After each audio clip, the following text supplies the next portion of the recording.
So for advanced zero, it's 10 reps per leg, single-legged.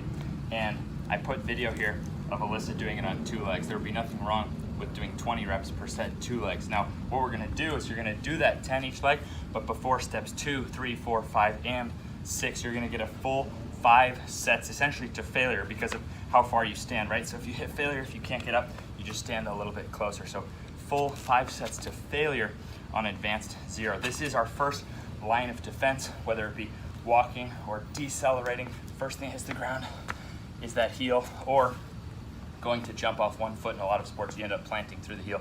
Plus, this just gets a lot of blood flow all the way up under those knees as well as in the front of the ankle. So if we're gonna be trying to improve that ankle mobility, it makes sense to also be addressing the other side of the ankle.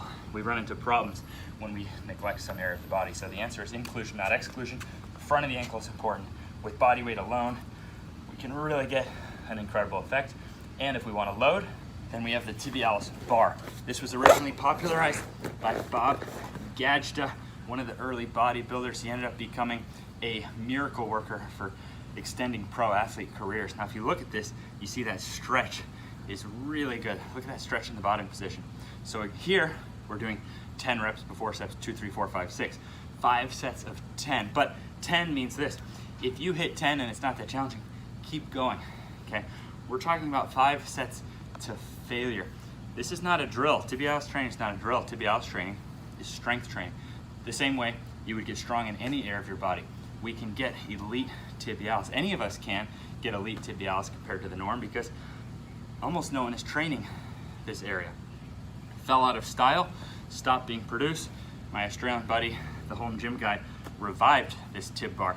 Now it makes it so easy to push to failure. So if 10 is easy, go to failure, add a little more weight the next set.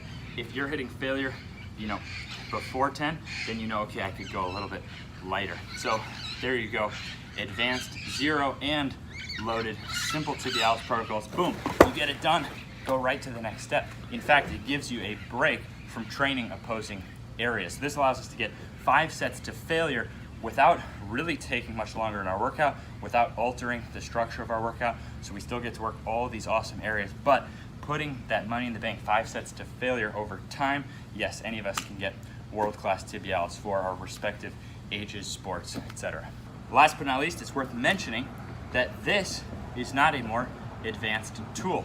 Yes, I think you should master your body weight first because then you can't cheat it. You have to get good with your own body weight. This is gonna give us a really strictly measurable relationship between training and real life. However, once you've got that body weight down, yes, this allows even more precise measurement, but as I put a video of Alyssa here, it also allows greater regression. What about someone who can't even walk? What about someone who can't really get much distance on the body weight version of tibialis raise, so they can't get much stretch?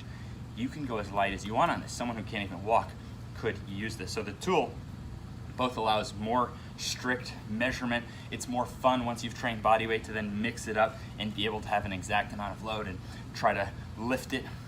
But it also allows greater regression than even our body weight alone. So it could really help in rehabilitation type settings for anyone, even if they couldn't walk.